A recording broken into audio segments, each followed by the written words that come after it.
वापिस से stock market में करेक्शन स्टार्ट हो गया, पर रीजन अभी भी वही पुराना वाला है, ट्रंप का। पर इसका इस बार का इंप्लीकेशन काफी डिफरेंट होने वाला है। कब तक चलेगा इंप्लीकेशन, कहां कहां पे इंपैक्ट आएगा, कौन कौन सेक्टर में इंपैक्ट आएगा, डिटेल में डिस्कस करेंगे। काफी इंपॉर्टेंट और एडिशनल आनंद का फंडा का एपिसोड है ये आज का। तो चलिए शुरू करते हैं।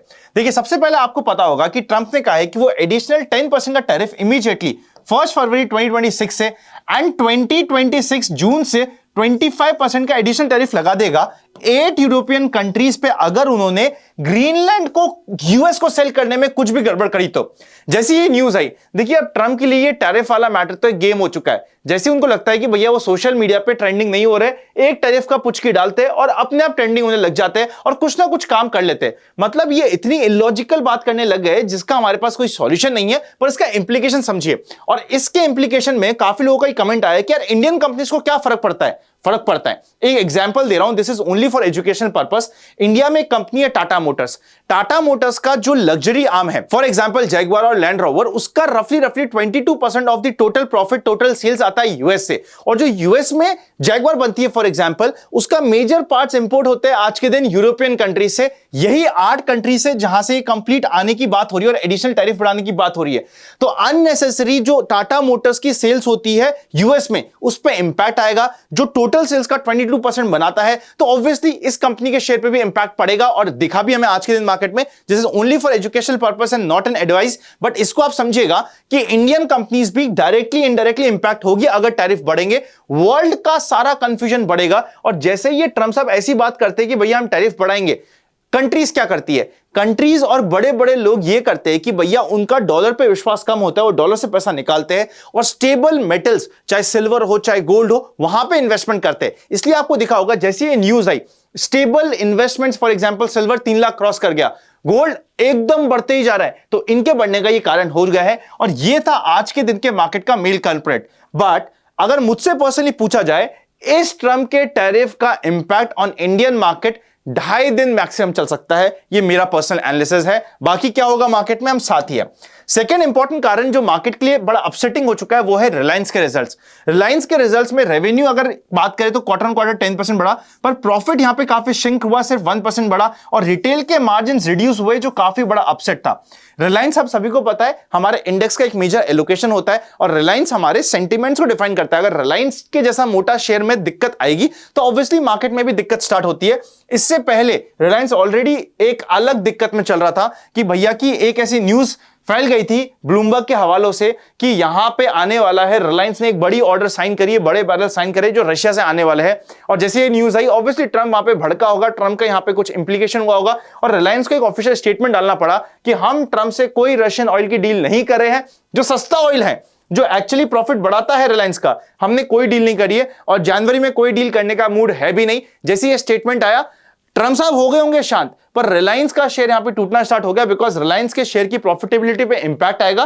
बिकॉज जो सस्ता शेयर था वो तो हमें रशियन ऑयल की वजह से मिल रहा था, या फिर जो ज्यादा प्रॉफिट हो रहा था रिलायंस के शेयर को बिकॉज ऑफ रशियन ऑयल, ये कम होगा। तो रिलायंस की जैसे 2-4 हाथी स्टॉक्स और यहां पे मिल गए। इवन आज के दिन तो विप्रो ने भी इस कंप्लीट फॉल में पार्टिसिपेट कर लिया और कंप्लीट आईटी सेगमेंट जो बढ़ रहा था उसमें भी थोड़ा सा एक पूर्ण विराम लगा दिया, जिसकी वजह से मार्केट में प्रेशर बना। 2-3 मेजर प्लेयर, एक आध बैंक में अपसेटिंग हो गया, एक आध रिलायंस हो गया, एक आध आईटी का हो गया, मेजर एलोकेटेड सेगमेंट्स में दिक्कत आई तो पूरे मार्केट में दिक्कत स्टार्ट हो गई। और सबसे मेन दिक्कत बना हुआ है इंडिया के लिए रुपये का डेप्रिसिएशन। अभी रुपये डेप्रिसिएशन से फर्क क्या होता है? सपोज करते हैं किसी फॉरेन ने, काफी लोगों ने पूछी क्वेरी, तो आपको समझा देता हूं, आज का कभी समझने की जरूरत नहीं पड़ेगी। बाय द वे, इससे पहले कि मैं ये कंप्लीट चीज आपको समझाऊं, अगर अभी तक आपके पास डीमैट अकाउंट नहीं तो लिंक डिस्क्रिप्शन में। म्यूचुअल फंड्स में निवेश करने के लिए हमारी टीम की कोई मदद की रिक्वायरमेंट है तो डिस्क्रिप्शन में फॉर्म मिल जाएगा, आप उसको भर दीजिएगा। इस चीज को आपको समझाता हूं, लाइफ लॉन्ग कंसेप्ट है, आपको हमेशा काम आएगा। सपोज करते हैं एक यूएस का एक आदमी है जिसका नाम है मिस्टर टी। मिस्टर टी ने इंडिया में निवेश किया $100 निवेश किया, मतलब रफली आप मान लो उसने 8400-8500 रुपीज निवेश किया। निवेश होके वो 8500 रुपीज बचा हुआ है। जिस समय उन्होंने इन्वेस्ट किया था उस समय $1 वॉज इक्वल टू 85 रुपीज। अब 6 महीने बाद उनका रिडम्पशन करने की इच्छा है, पर यही $1 अब 85 रुपीज का नहीं, 85 रुपीज से बढ़ चुका है। मतलब यहां पे अगर हम बात करें 85 की जगह ये $100 का $1 हो गया। मतलब जो इनका 8500 रुपीज इन्वेस्टेड था बिकॉज ये अब इनको 8500 रुपीज को वापस से डॉलर में कन्वर्ट करना है, तो उनको डॉलर्स कितने मिलेंगे? 8500 डिवाइड बाय 100 रुपीज, मतलब कि उनको सिर्फ 85 डॉलर्स ही मिलेंगे। अगर यहां पे इनका अप्रिसिएशन नहीं होता है कंप्लीट इन्वेस्टमेंट का, सपोज करते हैं इन्होंने 6 महीने बाद या 1 साल बाद यहां पे कोशिश करी निकालने की, पहले $1 के 85 रुपीज थे, अब $1 के 100 रुपीज हो गए, 15 रुपए से डेप्रिसिएशन हो चुका है, मार्केट ने रिटर्न नहीं दिए, तो इनको $100 की जगह $85 मिलेंगे और इनका अपफ्रंट $15 का लॉस हो चुका है। ये होता है रुपी डेप्रिसिएशन से, और ये हुआ है पिछले 3 सालों में। मतलब पिछले 3 साल में रफली 15-16% के आसपास का डेप्रिसिएशन हो गया है पिछले 4 सालों के आसपास में, जो इनके लिए दिक्कत में हो रहा है, जिसकी वजह से एफआईएस की सेलिंग हो रही है। जनवरी 2026 में 26,000 करोड़ के ऊपर का ये माल बेच चुके हैं। एफआईएस बेचेगा, इंडिया को दिक्कत आएगी। इंडियन रिटेल बाय कर रहा है, बट अब इंडियन रिटेल का भी धीरे धीरे भरोसा कम हो रहा है, जिसकी वजह से मार्केट में दिक्कतें बढ़ रही है। पर अभी ये सिर्फ मैं आपको बता रहा हूं रीजन, मार्केट का outlook towards the end discuss करूंगा, 5-6 लाइन में डिस्कस करूंगा, आपको सब समझ आ जाएगा। सेकंड दिक्कत आ रही है जापान येन रिवर्सल। जापान अभी तक वर्ल्ड का एक एटीएम हुआ करता था, वहां पे 0% के इंटरेस्ट पे पैसा मिलता था, लोग वहां से लेते थे, यूएस के मार्केट में, इंडियन के मार्केट में, इमर्जिंग मार्केट्स में पैसा इन्वेस्ट करते थे, जो भी पैसा कमाते थे वो प्रॉफिट होता था। पर अब जापान में जो येन का इंटरेस्ट की रेट है वो बढ़ती जा रही है। क्योंकि ये बढ़ रही है तो लोग क्या कह रहे हैं, हमें प्रॉफिट तो हो ही रहा है, हम क्यों रिस्क ले। अगर मुझे किसी वॉलेटाइल एसेट में निवेश करना है और मुझे फिक्स का रिटर्न देना है, आपको सपोज करते हैं फिक्स 4% देना है और वॉलेटाइल एसेट है, ये कह रहे हैं हमें रिस्क चाहिए नहीं, हम तो सीधा सीधा रिडीम करके वापस से जो फिक्स में हमें देना है उसका रिपेमेंट कर देते हैं, जो कि जापानीज येन है, और अपनी ट्रेड को खत्म करते हैं, जिसकी वजह से all over the world emerging markets में प्रॉफिट बुक होना स्टार्ट हो रहा है। और इंडियन मार्केट में भी एफआईएस सेलिंग का ये भी एक मेन कारण बना हुआ है। ये 3 है आज के दिन मार्केट की मेन दिक्कतें। अब ये 3 दिक्कत में से एक एक दिक्कत को बताता हूं मैं आपको। सबसे पहली दिक्कत है ट्रंप की। मेरा पर्सनल एनालिसिस कहता है कि ये जो वापस से टैरिफ का मुद्दा आया है, इसको अब सॉल्व होना जरूरी है, वरना ग्लोबल कंफ्यूजन बढ़ता जा रहा है। लोगों ने वैसे भी, मार्केट ने वैसे भी इसको ज्यादा हीट देनी बंद कर दी है, पर ग्लोबल अनरेस्ट बढ़ रहा है और अननेसेसरी गोल्ड सिल्वर का पैसा बढ़ता जा रहा है।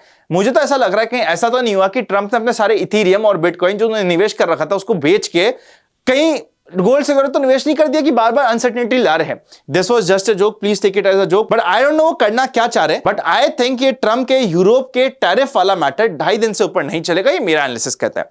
रिलायंस का मैटर, रिलायंस ऑलरेडी एक अच्छा खासा करेक्ट हो चुका है, ऊपर से एक बार अब ऐसी जगह पे जा चुके हैं ये शेयर्स जहां पे यहां से आप बोलोगे 20% और स्कोप है क्या, आई वुड से कि वहां पे चांसेस कम लग रहे हैं। एंड थर्ड, एफआईआई सेलिंग तो है।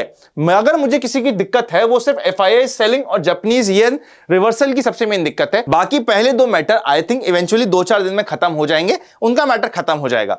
इस समय इंडियन मार्केट को रिक्वायरमेंट क्या है?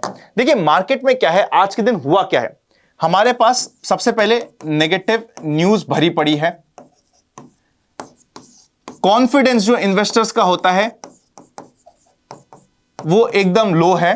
पिछले 1-1.5 साल के रिटर्न्स खराब है, म्यूचुअल फंड्स की एसआईपीज रुक रही है। हमारे पास भी रेगुलर कॉल्स आ रहे हैं, ऐसे ऐसे इन्वेस्टर जो बहुत खुश हुआ करते थे उनको अब दिक्कत हो रही है, 1 साल में क्यों नहीं बढ़ा भाई साहब? तो नहीं बढ़ा तो कॉन्फिडेंस लो हो रहा है। मैं तो कह रहा हूं यहां से 2-4% भी और टूट गया ना, लोगों के कॉन्फिडेंस खत्म होने की तरफ आ जाएगा कि भैया ये छोड़ो, हम तो सारा पैसा इक्विटी का शिफ्ट कर देते हैं सिल्वर और गोल्ड में। क्योंकि क्या होता है, जो चलता है पिछले 1 साल में रिटर्न देता है, सब लोग वहीं भागना चाहते हैं। और आज लाजमी भी है, पिछले मंथ में जो हाईएस्ट नंबर ऑफ एसआईपीज बढ़ी है ऑल ओवर इंडिया, वो गोल्ड और सिल्वर के ईटीएफ में बढ़ी है, जिसको 2 साल पहले आदमी कोई पूछता ही नहीं था। मतलब वो कहते हैं ना हमारे देसी लैंग्वेज में कि भैया कोई कुत्ता ही नहीं पूछ रहा था, हर कोई आज के दिन भाग रहा है, हर राजा वो आज के दिन इसके पीछे भाग रहा है कि गोल्ड सिल्वर की एसआईपी चला दो। Part of the game. Equities की एसआईपी रिड्यूस हो रही है, कॉन्फिडेंस लो हो रखा है मार्केट में। थर्ड, अगर एक हथौड़ा और पड़ गया, मतलब एक करेक्शन और आ गया, मैं तो कह रहा हूं भैया आधे से ज्यादा इन्वेस्टर भागते फिरेंगे, स्पेसिफिकली जो पिछले 1-8 साल में आए हैं वो भागते फिरेंगे। कीपिंग एवरीथिंग इन माइंड, जब मार्केट में इतने नेगेटिव सिनेरियोज होते हैं उस समय आपको ध्यान रखना होता है मार्केट में, क्योंकि एक पॉजिटिव न्यूज भर भर के आज लोग शॉर्ट कर रहे हैं। मतलब आज मैं अगर किसी से बात करता हूं, अभी मैं रिसेंटली जोधपुर में था, मेरे साले साहब की शादी थी, बहुत सारे मुझे आपके जैसे लोग मिले, हमारे सब्सक्राइबर्स फैमिली मिली, बात हुई, सब लोग क्या कर रहे हैं, सब लोग कह रहे हैं भैया हम तो कॉल सेल तो कर ही देते हैं ऊपर में, कौन मार्केट ऊपर जा रहा है, मोटे मोटे स्टॉक्स पकड़ते हैं, उसकी या तो डिलीवरी उठा लेते हैं, नहीं तो अंधा कॉल सेल कर रखा है हमने, तो भाई साहब कॉल सेलिंग का हमें इनकम मिलती जा रही है। मतलब मार्केट ऊपर जाएगा ये किसी को विश्वास नहीं है। क्योंकि किसी को विश्वास नहीं है, शॉर्ट्स यहां पे बहुत आ चुके हैं। लोगों को लगता है कि चल शॉर्ट करता हूं, ज्यादा से ज्यादा क्या होगा, जहां है मार्केट वहीं टिक जाएगा, लॉस तो होगा ही ना मुझे। मतलब किसी को ये तो लगता ही नहीं कि लॉस हो सकता है, मतलब मार्केट बढ़ सकता है, ये तो विश्वास है ही नहीं। ऐसे समय पे मैं नहीं कह रहा कि मार्केट बढ़ना चाहिए या बढ़ने की प्रोबेबिलिटी रखता है। मैं सिर्फ इतना सा कह रहा हूं, पॉजिटिव न्यूज के ट्रिगर पे फोकस करिए। एक पॉजिटिव न्यूज की रिक्वायरमेंट है इंडिया को, इंडियन मार्केट को। क्या वो बजट हो सकता है? मुझे नहीं पता। क्या वो कोई और कैपिटुलेशन हो सकता है? देखो, या तो पॉजिटिव न्यूज आ जाए, पहला ऑप्शन होता है कि मार्केट के पास पॉजिटिव न्यूज आ जाए। दूसरा आता है कि एक और हथौड़ा पड़ जाए, मतलब यहां से 5-7-8% का और एक हथौड़ा पड़े, मार्केट नीचे जाए, लोग निकले, और क्योंकि लोग निकलेंगे उस समय तो फिर पॉजिटिव न्यूज की भी रिक्वायरमेंट नहीं होगी, मार्केट के पास एक बहाना होगा यहां से एक बड़ी रैली देने का। So what I am trying to say is, news पे फोकस कीजिए। नेगेटिव न्यूज जल्दी पहुंचती है आप तक, पॉजिटिव सेंटीमेंट्स धीरे धीरे पहुंचेगा, पर वो पॉजिटिव सेंटीमेंट्स चार्ट में पहले दिखने लग जाएगा। चार्ट में आपको पॉजिटिव सेंटीमेंट दिखने लगे, एक दो स्ट्रॉन्ग कैंडल्स मिले, एक दो अच्छे सेटअप्स मिलने स्टार्ट हुए, तो आपके लिए यहां पे फोकस करने के एरिया बढ़ जाएंगे। ऑल्सो अगर हम निफ्टी की बात करें, सपोर्ट्स की, अगर निफ्टी अपने 200 डे मूविंग एवरेज के आसपास आता है, तो चाहे आप स्टॉक्स में आपको हिम्मत नहीं हो रही हो, पर म्यूचुअल फंड्स की एसआईपीज में डबल टॉपअप करने का मौका आपके लिए जरूर आ चुका होगा, उसके ऊपर फोकस कर लीजिएगा। ऑल्सो स्विंग ट्रेडिंग में हेवी पोजीशन बनाने से पहले 50 डे मूविंग एवरेज आपके लिए एक इंपॉर्टेंट बैरियर होता है। 50 day moving average Nifty reclaim करता है तो वो साइन ऑफ स्ट्रेंथ होता है, साइन ऑफ स्टॉक्स में स्ट्रेंथ होता है, तो उसके ऊपर फोकस कीजिए। आज आप 200 और 50 के बीच में है, 200 के आसपास आए तो म्यूचुअल फंड के एसआईपी का टॉपअप, और 250 को रिक्लेम करे तो मार्केट में आपको एक बड़ा ट्रिगर मिल सकता है। दोनों ही चीजों के लिए आपको रेडी रहना है। मार्केट्स के सारे सिनेरियोज मैंने आपको बता दिए हैं, सारे इंपॉर्टेंट लिंक्स आपको डिस्क्रिप्शन में मिल जाएंगे। Happy learning and I will see you very soon.